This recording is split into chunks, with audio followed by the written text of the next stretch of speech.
One of the most dangerous things we do is we invent this term people of color, as though African Americans and Hispanics suffer the same kinds of discrimination. They don't. It's not that Hispanics aren't discriminated against, but it's not the same as African Americans. For example, third generation and beyond Hispanics in this country. So when people talk about segregation in America, a lot of times they say it's just something that happened naturally, like people chose to live around others who looked like them, or it was just the result of personal choice and economics.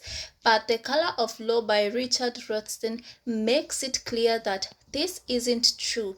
Segregation wasn't an accident, it was created by the government and it was enforced by laws.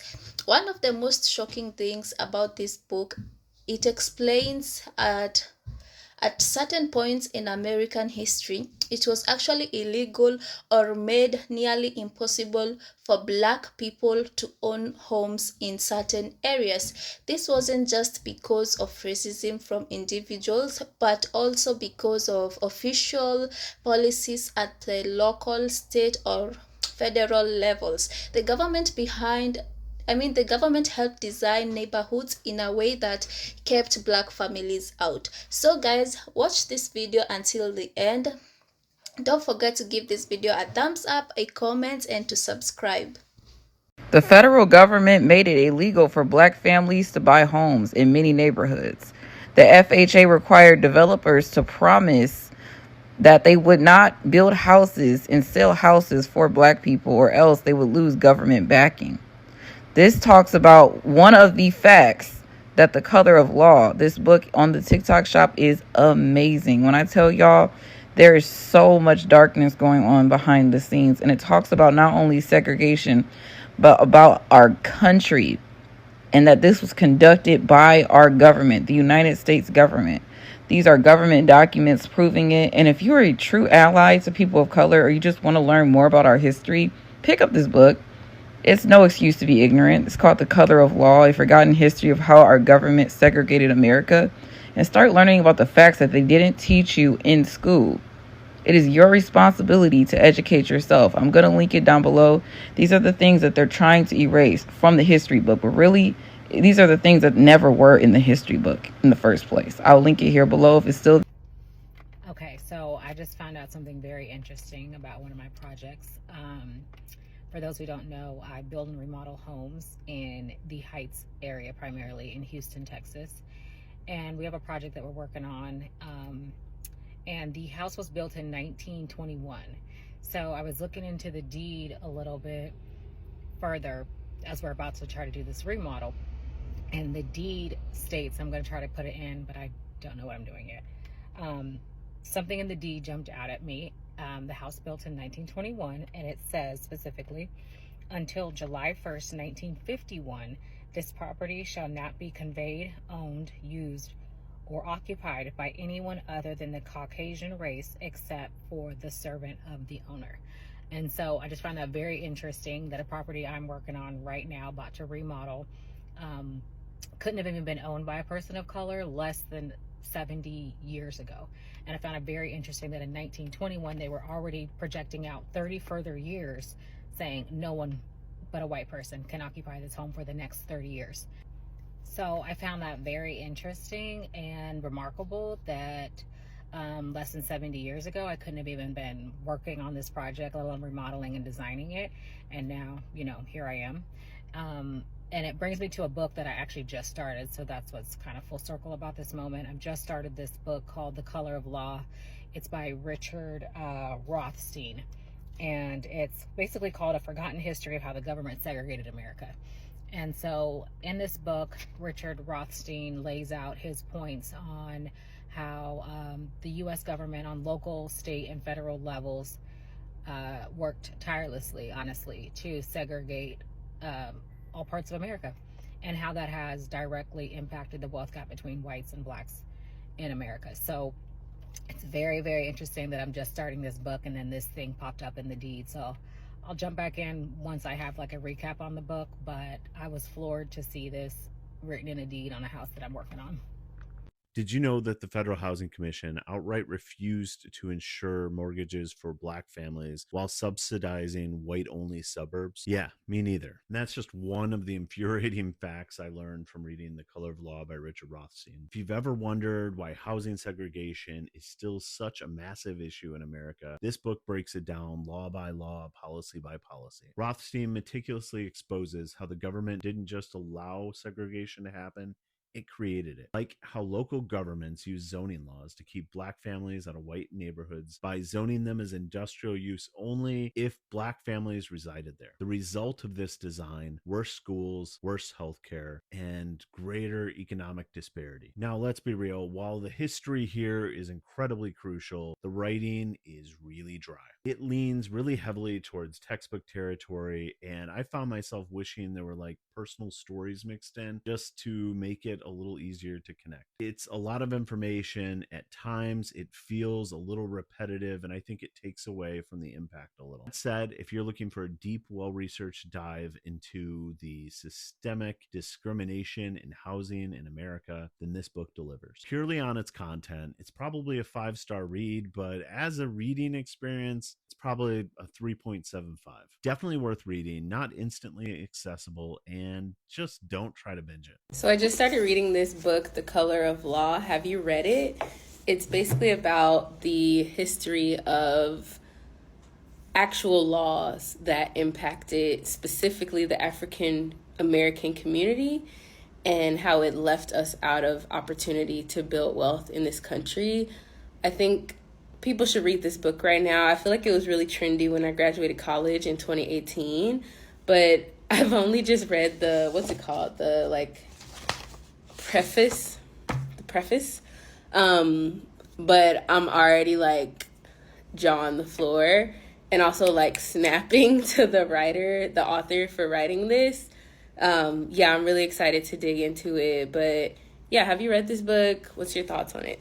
Segregation in the United States. What do you think about? Probably things like this: whites only water fountains. But the number one culprit when it comes to segregation in America was the United States government. This book is called The Color of Law by Richard Rothstein, subtitled The Forgotten History of How Our Government Segregated America. In this book, Rothstein tells the story of Jim Crow and segregation from the perspective of the law and how the federal government funded it and enforced it. Why it matters? A lot of times in America, segregation is formed around this idea that white people didn't want Black people around. But it wasn't just how they felt. They was also abiding by the law. And this book breaks it all down, currently on sale in the TikTok shop. Peace. Let me tell y'all about something that I learned since I've been reading The Color of Law by Richard Rothstein. This book highlights one of the most shameful events in U.S. history that a lot of people don't talk about, and that is the GI Bill. For those that don't know, the GI Bill was passed after the soldiers came back from World War II fighting the little mustache guy who had launched a whole world war based on racial signs. White and Black U.S. soldiers went over there to fight this regime that was trying to implement the policy of eugenics on the planet. To use the language of the young people, we go over there, we spin, we slide, we spin, we slide, we body them, come on back home. Black soldiers got to deal with full throttle legal racism. Think about the psychology that had to have on those Black soldiers who put their life on the line going fight against this racist regime, and then when they came home, they did not reap the same benefits as their white counterparts. The GI Bill laid the groundwork for what we see today when it comes to the white suburbs and the Black ghetto. This book right here is great, and it highlights that and a ton of other things. It is on sale currently in the TikTok shop. Get you a copy. Peace. No, they actually didn't. Exclusively Black neighborhoods were nothing like exclusively white neighborhoods, and they weren't even built for the same reasons. The book The Color of Law by Richard Rothstein really goes into how government-sponsored segregation created the conditions we still live in today. It's a myth that Black people and immigrants have always chosen to live separately from white people so that they could have their own cultural enclaves. The United States government was funding builders who promised to only sell to white buyers, and they were insuring mortgages for white families so that they could get low down payment mortgages on homes they wouldn't otherwise be able to afford. Black people, on the other hand, often couldn't get any mortgage at all and had to buy houses on contract, which meant they were still paying monthly, but they had no equity until the house was fully paid off, and if they missed a single payment, they could lose everything they had invested to that point. And since Black people were only allowed to live in certain neighborhoods, there were often supply issues that led to inflated housing costs and limited space, so multiple tenants would have to pile into the same house. All of that was compounded by zoning laws, where retail and industry were only opening in Black neighborhoods, meaning that they were often living up against vices like gambling and drinking that white people just didn't deal with in their communities. And all of that's ignoring how these neighborhoods didn't even have pools and parks and other public goods, so they were never equal to begin with. So at the time, you had people crowding into homes they couldn't afford and ignoring maintenance they couldn't keep up with, all while being blamed for the conditions of their neighborhood when they never had the opportunity to live anywhere else. And decades later, people still do the same thing by pretending that everything was equal when it wasn't. One of the most dangerous things we do is we invent this term people of color, as though African Americans and Hispanics suffer the same kinds of discrimination. They don't. It's not that Hispanics aren't discriminated against, but it's not the same as African Americans. For example, third generation and beyond Hispanics in this country marry non-Hispanics. It's a very rapid assimilation rate. There was a community where there were many families that were blended Hispanic and Anglo. There were no blacks in that community, even though it's a big black community in Los Angeles. Hispanic home ownership rates are much higher than African American home ownership rates, even though they were discriminated against. In California, these restrictive covenants of the kind that you had in your house in Santa Cruz excluded Hispanics as well, but judges refused to enforce them against Hispanics. California judges, when a white family tried to sue to have a Hispanic family evicted because they bought a home in violation of the restrictive covenant, judges in California said they couldn't enforce it because Hispanics were really Caucasians. So I'm not minimizing the experience that Hispanics, the discrimination that Hispanics have experienced, but I think we have a legacy of slavery in this country, we have a caste system, which puts African Americans in an entirely different position than Hispanics. And it would be a mistake, I think, to think that it's just all the same. It's just people of color. The federal government made it illegal to buy homes in certain neighborhoods. And it made the FHA promise not to lend homes and lend loans to Black people. Yeah, this is what they're trying to take out of the history books. And what was never in the history books to begin with. Let's be honest. The color of law, if you want to be an ally, if you want to learn more about Black history and start learning about the facts that they don't teach you in school, click that link below. This is a very good book about redlining. Okay? If you don't know about redlining, get this book. I'm telling y'all, they are lying to you. There are so many things that they will never ever exposed in these history books. You need to learn yourself. I'll put the link there. If it's still there, that means it's still. What if I told you that segregation wasn't just done socially? It was actually enforced by the government. Would you believe me? And if you don't, that's perfectly fine. Read this book. It will tell you all of the policies over the last century that kept segregation in place. We all know about redlining, right? This book goes into more detail about how redlining came about, how segregation was enforced within workplaces to keep certain groups, and not just Black folks, but Asian folks, indigenous folks, out of certain industries, okay? Read this book. In order for us to move this country forward and to mount the revolution that we're going to need to post the incoming administration, we all need to be on the same page about the history of this country. We all need to accept that, yes, this is who we are. Okay? This country, the foundation of it was built on a racial hierarchy. This country was built on anti-Black racism, anti-Indigenous racism, misogyny. That is what this country was built on. And so we all need to get on the same page. Okay, so I've got one more book to share along those lines. Guys, so cities passed zoning laws that separated neighborhoods by race. Some areas were labeled white only, and black families were legally blocked from buying homes there, even after the Supreme Court ruled that these explicit racial zoning laws were unconstitutional. The government didn't stop. Instead, they found other ways to do the same thing without saying race directly. One major example is redlining. The federal government created maps that rated neighborhoods for home loans. If a neighborhood had black residents, it was usually marked in red, meaning banks were discouraged or outright forbidden from giving loans there. This meant black families couldn't get mortgages, even if they had good jobs and could afford to pay. Meanwhile, white families were given low-interest loans to buy homes in the suburbs. This mattered a lot because home ownership is one of the main ways families build wealth in America. When white families were able to buy homes and pass that wealth down to their children, black families were locked out of that opportunity. This wasn't random, it was the result of deliberate government decisions. The book also talks about public housing. Instead of using public housing to integrate neighborhoods, the government often built it in already segregated black areas.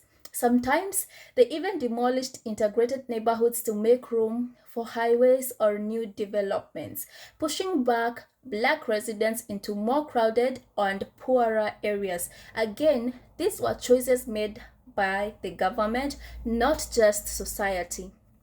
Another important point from the Roth say makes it that discrimination didn't just come from private real estate agents or angry neighbors.